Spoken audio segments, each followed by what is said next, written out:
Olá, eu sou a Sara, eu estou acompanhando vocês na disciplina de Banco de Dados da Engenharia da Computação da Univesp. Hoje nós vamos tratar sobre o controlador de concorrência de um SGBD. O controlador de concorrência é um módulo interno do SGBD que garante para nós a propriedade de isolamento das transações. Essa é uma propriedade fundamental que diz que uma transação precisa seguir seu curso, ela precisa executar e conseguir os seus resultados, independentemente de outras transações estarem ao mesmo tempo executando no sistema. Então, quando diversas transações estão sendo executadas no modo concorrente, nós temos o risco que esse isolamento seja violado. Mas o módulo de controle de concorrência vai implementar uma série de procedimentos que vão permitir ou que vão controlar a forma como as operações de uma transação serão intercaladas durante a execução concorrente. E todos esses procedimentos que o controlador de concorrência implementa têm por base a propriedade de serialização, ou seja, quando as transações executam concorrentemente, de forma simultânea, o resultado final de todas essas execuções precisa ser equivalente a um resultado que poderia ser obtido com uma execução serial dessas transações. Então, nós temos aqui a arquitetura, estamos tratando especificamente da parte interna de acesso aos dados do SGBD, agora falando então sobre o controlador de concorrência. Bom, para garantir essa propriedade e para permitir que os escalonamentos ou as execuções concorrentes sejam gerados de maneira correta, o SGBD usa alguns protocolos. Existem vários protocolos e nós vamos ver o protocolo o mais básico que existe para que nós possamos ter uma noção do trabalho do controlador de concorrência. Esse é o protocolo de concorrência baseado em bloqueio. Bom, como funciona um protocolo baseado em bloqueio? Então, quando esse protocolo é implementado num SGBD, as transações precisam primeiro bloquear os dados que elas vão utilizar, que elas vão ler ou sobre os quais elas vão escrever. Então, elas precisam solicitar esses bloqueios. E uma transação, ela só vai ter a autorização para acessar um item de dados se nenhuma outra transação estiver modificando esse item de dados. Nós vamos ver alguns conceitos que vão permitir que esse contexto fique um pouco mais claro.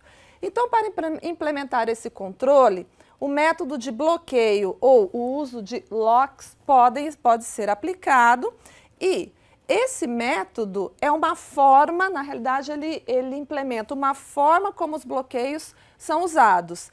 E essa forma vai influenciar ou não na produção de execuções concorrentes que vão gerar estados inconsistentes ou consistentes. Então, a depender de como esses bloqueios são concedidos às transações, ou a depender de como essas transações solicitam esses bloqueios, os escalonamentos ou as execuções concorrentes serão consistentes.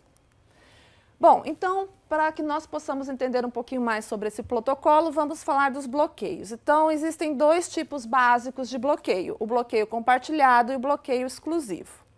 Quando uma transação obtém um bloqueio compartilhado, na realidade ela conseguiu bloquear um dado, porém ela só pode ler o dado, ela não pode alterá-lo, porque ela está compartilhando esse bloqueio. Então, outras transações podem também estar olhando para esses dados. Logo, todas essas transações que possuem o bloqueio compartilhado só podem ler os dados.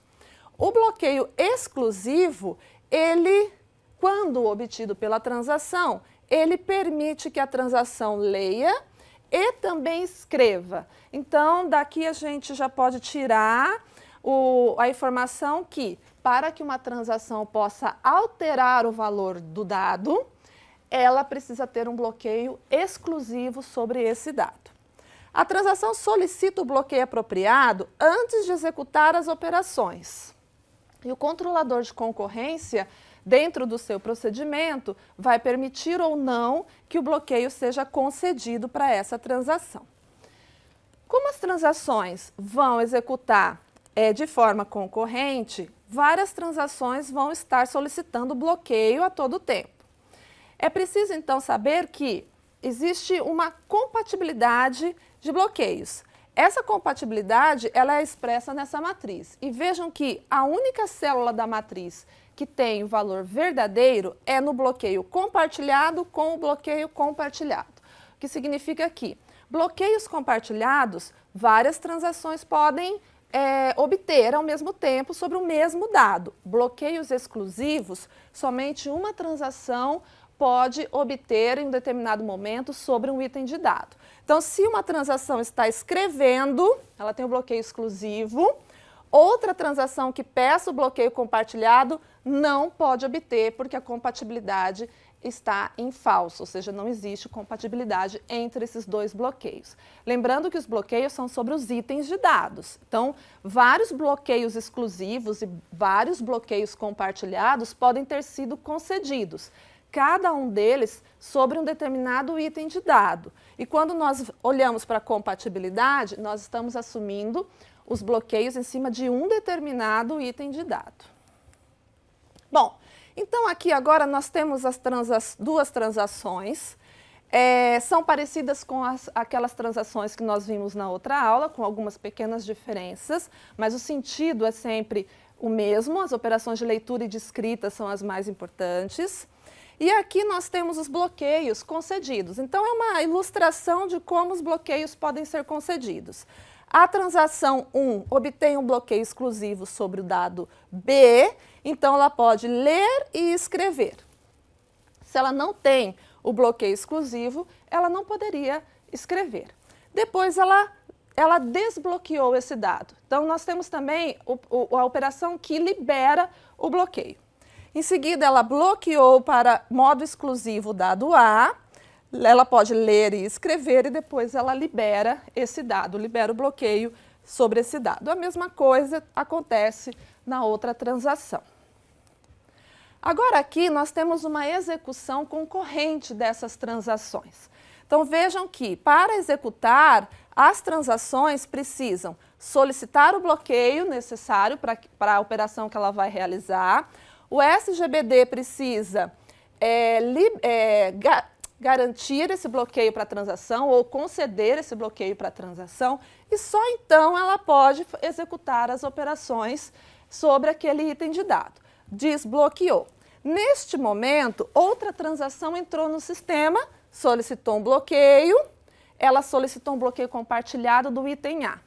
O item A estava liberado, o SGBD concedeu o bloqueio para ela e ela continuou executando as suas operações, inclusive desbloqueando A, bloqueando B, até que ela finalizou. E neste momento, o SGBD retornou na execução da transação 1, que pediu um bloqueio.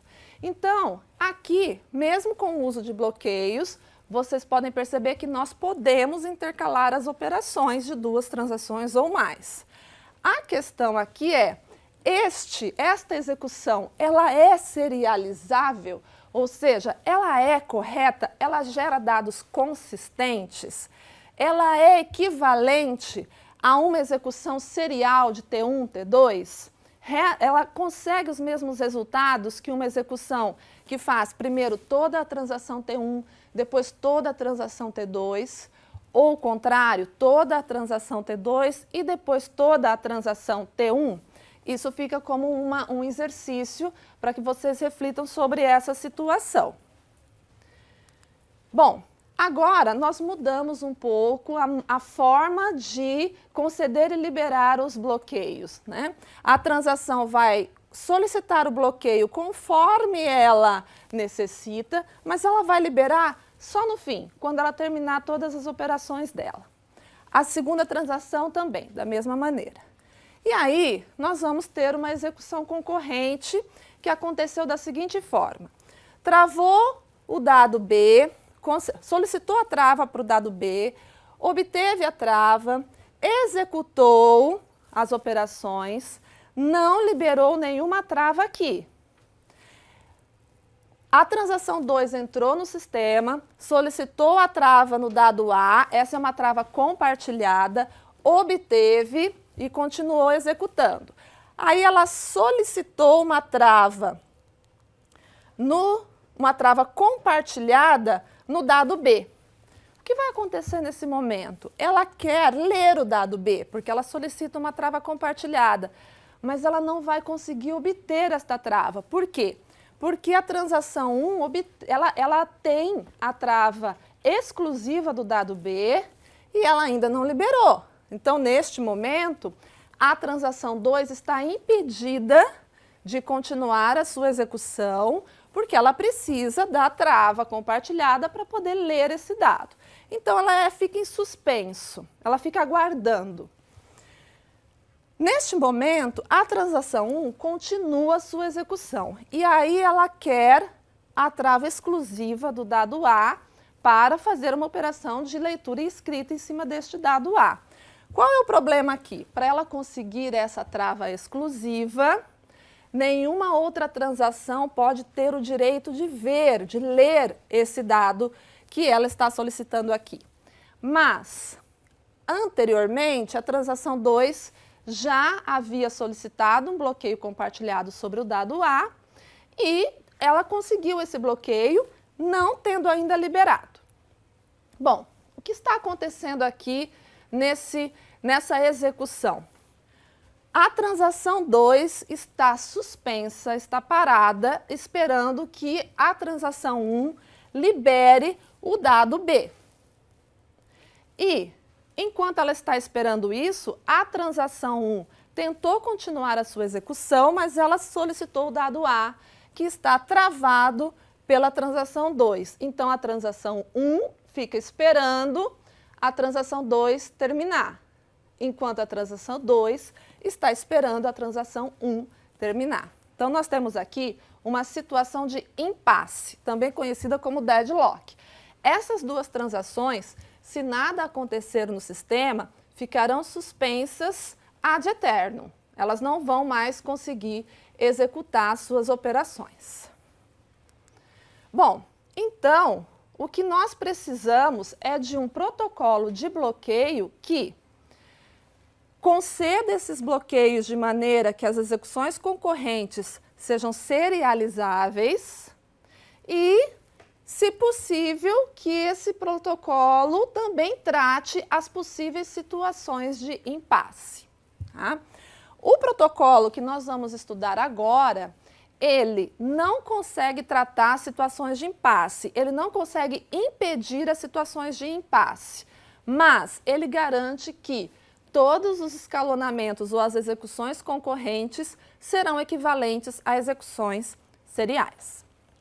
Bom, então, essas regras desse protocolo dizem respeito a quando uma transação pode solicitar um bloqueio, quando uma transação pode liberar um bloqueio.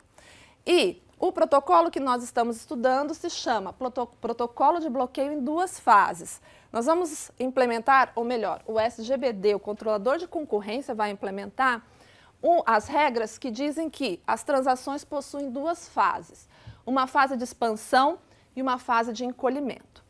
Quando a transação está na fase de expansão, ela tem o direito de obter bloqueios. Ela pode solicitar bloqueios. Mas, nessa fase, ela não pode liberar nenhum. Quando ela está na fase de encolhimento, ela pode liberar bloqueios, mas ela não pode solicitar nenhum. Então, nesse protocolo, as transações vão executando e solicitando seus bloqueios. Quando todos os bloqueios que ela precisa foram concedidos a ela, ela pode começar a liberar os bloqueios dos dados que ela não vai mais utilizar. Então, a partir do primeiro desbloqueio, entra na fase de encolhimento. Esse protocolo, como eu disse para vocês, garante serialização, mas ele não impede que deadlocks ou impasses ocorram. Existem outros protocolos que impedem, que garantem a serialização e também impedem que ocorram os impasses. Bom, então vamos ver aqui um exemplo da aplicação desse protocolo. Temos duas transações, são transações parecidas com aquelas que nós já estudamos, mas tem algumas pequenas diferenças em relação às operações de leitura e escrita e o que é feito com esses dados, certo? Essas transações, elas estão marcadas com os bloqueios, seguindo o protocolo de duas fases. Primeiro elas solicitam, depois elas liberam. Primeiro elas solicitam e depois elas liberam. Tá? E aí, como que vai acontecer o intercalamento dessas transações dentro de uma execução concorrente? Então, vamos supor este exemplo aqui. O que vai acontecer aqui? A transação 2 solicita o bloqueio compartilhado em A, certo? Bom, essa transação, ela consegue esse bloqueio compartilhado em A e faz uma leitura de A. A próxima operação que essa transação precisa executar é um bloqueio compartilhado. Ela precisa solicitar o bloqueio compartilhado em B. Mas nesse momento, o sistema permitiu que outra transação começasse a executar. Bom, essa outra transação que começou a executar é a transação 1. Ela pediu um bloqueio exclusivo em B, ela leu o dado B, fez as alterações, escreveu o dado B e a sua execução foi suspensa momentaneamente porque o SGBD intercalou uma outra operação da transação 2. Essa operação da transação 2 é uma solicitação do bloqueio compartilhado em B. Ela não vai conseguir esse bloqueio porque o dado B está travado para a escrita, que é um bloqueio exclusivo. Então, esse bloqueio ela não consegue. Como ela não consegue, o SGBD não concede, deixa a transação ali suspensa e permite que a transação 1 continue. A transação 1, então, continuou. Nesse momento, ela trava de forma compartilhada o dado A e começa a fazer as operações que ela precisa com o dado A. Neste momento, então, o SGBD permite que a transação 2 continue sua execução. E o que ela precisa fazer? Ela precisa do bloqueio compartilhado no dado B. Não vai conseguir ainda porque está travado pela transação 1. Então, ela não consegue este bloqueio e o sistema deixa que as transações, então, outras transações, continuem executando e mantém a transação 2 em espera. Bom, na continuação, o que pode acontecer? A transação 1 continuou e destravou o dado B.